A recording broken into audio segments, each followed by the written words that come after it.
Mustaqim takes on a one-of-a-kind project, repurposing a huge industrial water tank into a fully functional boat for a client with a unique vision. But once the cutting starts and the massive tank begins to transform piece by piece, each step pushes Mustaqim's creativity, precision, and skill to the limit.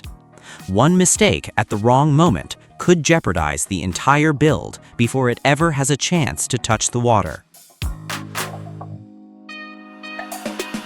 The objective is straightforward: transform this aging industrial tank into a vessel that can genuinely stay afloat. But before the real construction gets underway, every weak point and vulnerable section must be carefully inspected. Several cracks become visible across the surface during the inspection. Although most of the tank remains structurally sound, the damaged plastic has to be removed first. From there, the usable sections are carefully cut and shaped by hand, gradually transforming the old container into building material for the boat. Large water tanks like this are typically manufactured from rotationally molded high-density polyethylene, or HDPE, a material valued for its exceptional toughness, impact resistance, and long-term durability. Because of those properties, HDPE is often repurposed for marine and construction applications. It stands up well to heavy impacts, resists a wide range of chemicals, and absorbs very little moisture, making it a reliable material in demanding environments. Even after spending years exposed to sun and weather, the material often retains much of its structural integrity. With the tank panels prepared, Mustaqim turns his attention to crafting the wooden ribs that will define the boat's final form. Each rib is built to a slightly different dimension, allowing the hull to transition smoothly from its widest point at the center to the narrower shape of the bow and stern. As the angled ribs come together and the flat bottom profile becomes more defined, the hull gradually develops the shallow V shape, designed to improve balance and stability in coastal waters. Piece by piece, the boat's underlying structure starts to emerge, turning the original concept into a recognizable hull framework.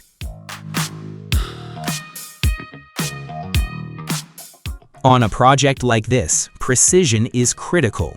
Every measurement plays a role because the boat's stability relies on maintaining the right balance between weight distribution and buoyancy throughout the hull. Even minor inaccuracies can alter that balance, potentially making the boat more prone to rolling or tipping once it's carrying weight on the water. That's why simple modular designs are commonly used in handmade pontoons and small utility boats. This approach makes it easier to maintain proper balance, distributes loads more evenly throughout the frame, and improves the overall stability of the hull. Before the final assembly can begin, every critical connection is reinforced to strengthen the structure. This stage is approached with patience and precision because once the components are fastened together, making changes becomes much more difficult. Strips of recycled inner tube rubber are then placed along the edges and around the fastening points, adding an extra layer of cushioning and protection. These improvised rubber strips serve as sealing gaskets. They may not look like much, but they play a crucial role in the build. Even the smallest opening can eventually become a source of leaks, and once water begins finding its way inside, the problem rarely fixes itself. Additional layers of rubber are installed before the plastic panels are set in place. Every location where a screw will penetrate the material is protected beforehand, creating a seal in advance and addressing potential weak points before they have the opportunity to become real failures. Before any cuts are made, the entire structure is measured, marked, and firmly secured in position. Every dimension is checked repeatedly, because once the blade passes through the material, there's no simple way to reverse the mistake. The side panels are laid out the same way, with each cut line traced carefully and deliberately. It may seem excessive, but in a build like this, that level of precision is exactly what prevents costly errors later. Pipes are installed between the wooden ribs, tying the two sides together to prevent any unwanted movement or twisting later on. Each piece is positioned with care because once it's fixed in place, adjustments become difficult. Thick layers of epoxy are then applied with precision, bonding the components together and securing the structure as the adhesive gradually cures. The bottom section of the hull is carefully set into place, and the entire structure immediately begins to feel more solid. This is one of those critical stages where even the smallest misalignment can affect everything that follows, so every movement demands complete attention. The piece is supported, fine-tuned, and checked repeatedly until it fits exactly as intended. Mustaqim begins the plastic welding process using scraps collected from the drilling waste. In this workshop, very little goes to waste. The leftover material is saved and repurposed as part of the build itself. By melting the plastic and fusing it back into the structure, he reinforces the joints one layer at a time, gradually creating stronger and more seamless connections. Once the surface is smoothed out, wooden angle bars are installed along the edges. Their purpose goes beyond appearance. These pieces act as protective guards, covering the welded seams and helping shield them from impacts, repeated flexing, and the kinds of stresses that could eventually lead to cracks or failure over time. Building a DIY boat has never been just about getting it to float. If that were the only requirement, almost anything could be launched and called a boat. Projects like this demand a careful balance of many factors working together, where every decision affects how the vessel will perform once it reaches the water. Buoyancy, waterproofing, and weight distribution all have to work together. Every decision influences another part of the build, and the consequences of a mistake often don't become obvious until the boat is already afloat. At the heart of it all is one fundamental principle. The boat must displace enough water to support its total load. That includes far more than just the hull itself. It means passengers, fuel, equipment, the engine, and everything else carried on board. Once that balance is compromised, problems can escalate quickly, and the water offers very little room for error. Mustaqim combines the two parts of the rigid polyurethane foam in equal proportions and quickly pours the mixture into the hull before the chemical reaction accelerates. Within moments, the foam begins to expand. It starts gradually but soon gains momentum, spreading throughout the structure and filling every cavity and hard-to-reach space along the way. Deep within the hull, the expanding foam flows into spaces that would be nearly impossible to reach by hand. As the chemical reaction progresses, heat is generated while the material slowly cures and solidifies. What starts as a liquid gradually transforms into a dense internal core, reinforcing the structure from the inside and becoming an integral part of the boat itself. And once the expansion process begins, it continues until every accessible cavity has been filled. As the foam grows within the enclosed compartments, it no longer behaves like an ordinary liquid. Instead, it follows the path of least resistance, pressing its way into tight corners, narrow channels, and hidden spaces that would otherwise remain unreachable. In rigid polyurethane applications, this phase is referred to as progressive fill pressure. The expansion continues until the internal cavities are completely occupied by the foam. Inside the hull, that gradual buildup of pressure helps consolidate the structure, pushing against the surrounding surfaces and securing each layer more firmly in place. At this stage, the boat's form is no longer supported by the wooden framework alone. As the foam expands and cures, it reinforces the structure from within, helping hold everything in place and improving overall stability. That's one of the main reasons polyurethane foam is commonly used in flotation and buoyancy systems. It adds both support and reliability beneath the surface. Once fully cured, the foam develops a closed-cell structure made up of countless tiny gas pockets sealed within rigid walls. This allows it to remain lightweight, resist water absorption, and retain its shape even under load. But its greatest advantage goes beyond buoyancy alone. As the foam expands and cures, it binds the internal components together, increasing rigidity and transforming individual sections into a more unified, reinforced structure. There's also a common misunderstanding in DIY boat building that flotation foam makes a boat ride higher in the water. In reality, it doesn't. The hull itself is responsible for buoyancy. The foam becomes valuable when things don't go as planned, helping preserve flotation if the hull is compromised.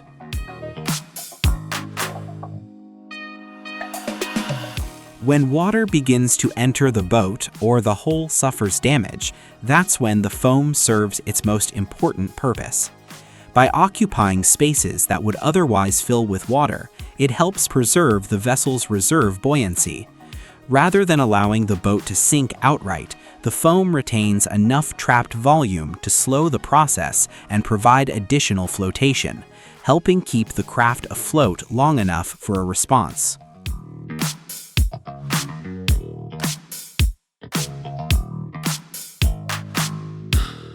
That's where the concept of an unsinkable boat truly comes from.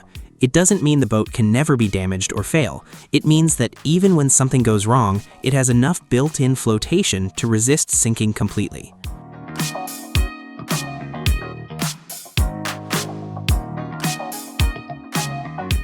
At the same time, attention shifts to the stern, where a transom reinforcement pad is installed. Mounted directly onto the rear panel, it strengthens and thickens the area that will absorb the greatest amount of stress.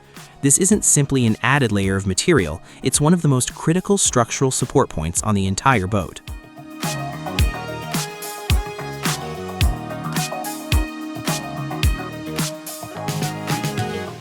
It needs to withstand the entire load generated by the outboard motor, including its weight, vibration, and the forces transferred during operation. Inside the hull, marine-grade plywood is then installed as an inner sheathing layer, carefully fitted within the completed framework. This added layer helps strengthen the structure while creating a solid and durable interior surface.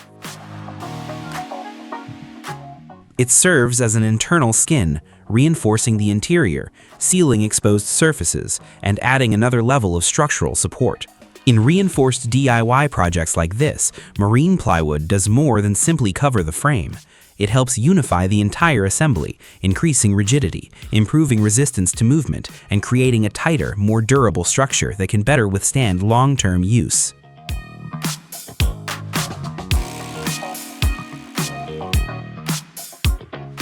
By this stage, the hull has already taken shape through the wooden framework and the added reinforcement of the plywood lining. Even so, empty cavities still remain between the structural components. Mustaqim starts filling these accessible spaces with a foam mixture, working methodically to ensure thorough coverage throughout the interior. The goal is to eliminate as many voids as possible, because even a few unfilled pockets could eventually allow water to collect and create problems down the line.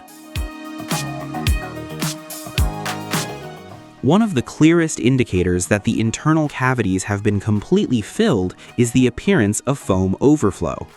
It isn't merely excess material escaping from the structure. In fact, it provides valuable feedback about what's happening beneath the surface. In practical terms, that overflow serves as a simple yet reliable sign that the hidden voids inside the hull have reached full capacity, and that the interior has been thoroughly packed and reinforced.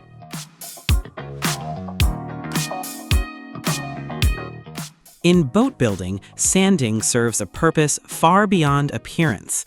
The process is known as fairing, and it's all about creating a smooth, continuous surface across the hull. High spots, abrupt transitions, and minor imperfections are carefully removed to ensure the shape flows evenly from one section to the next. These details matter because even small irregularities can disrupt water flow and affect how efficiently the boat moves through the water. Once a metal frame for a tent or canopy is installed above the hull, the entire build becomes more sensitive to balance and stability. In marine design, any mass added above the deck is classified as topside weight, and its impact cannot be overlooked. Raising weight higher on the vessel affects its center of gravity, which can influence how the boat responds to movement, waves, and shifting loads while underway. It affects how the boat settles in the water, influences the degree of side-to-side roll, and can reduce overall stability if weight distribution shifts beyond safe limits. Once that phase is complete, the focus returns to the finishing work.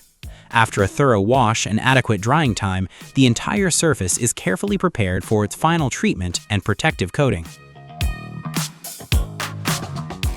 An epoxy-based coating is applied first, creating a protective barrier that seals the surface against moisture and stabilizes the underlying material. A primer layer follows, providing a uniform base that allows the paint to adhere more effectively and cure evenly. The final step is the application of marine-grade paint, designed to withstand prolonged exposure to water, ultraviolet radiation, and the demanding conditions the boat will face during regular use.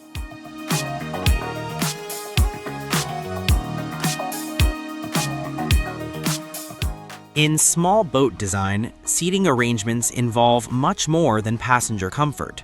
The placement of each seat directly influences how the boat trims and balances in the water, since every occupant contributes to the vessel's live load. For that reason, seating locations are carefully planned before anything is permanently installed, ensuring the weight is distributed properly throughout the hull. The weight has to remain centered along the keel rather than shifting too far toward the bow or stern. It also needs to be distributed evenly from one side of the hull to the other. At the same time, the interior still has to provide enough room for people to move comfortably without unintentionally disrupting that balance.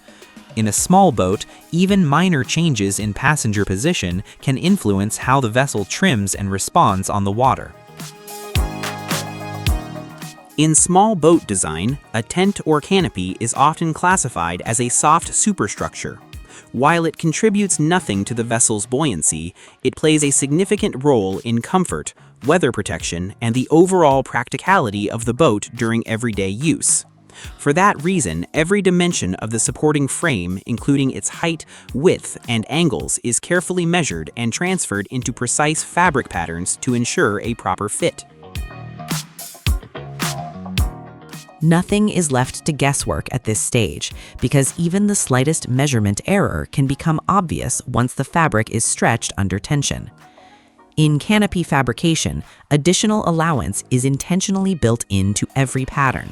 That extra margin gives the material enough flexibility to be adjusted, tensioned, and pulled into place during installation. It's this small but essential detail that allows the finished canopy to sit neatly, maintain a tight fit, and provide effective protection against wind and water. The canopy material has to withstand constant exposure to demanding conditions, including intense sunlight, heavy rain, and strong winds, without deteriorating over time. That's why coated synthetic materials, such as PVC-coated polyester and other waterproof fabrics, are commonly chosen for applications like this.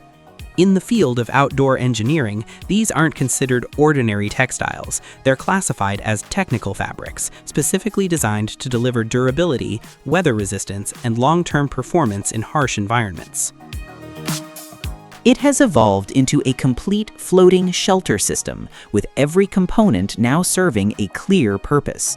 The hull provides buoyancy and forms the foundation that holds the entire structure together. The foam contributes additional flotation while increasing overall rigidity. The seating transforms empty interior space into a practical living area, and the canopy brings everything together by offering protection from the sun, wind, and rain. What now stands before us is a fully assembled vessel, a lightweight yet stable platform designed for real use on the water.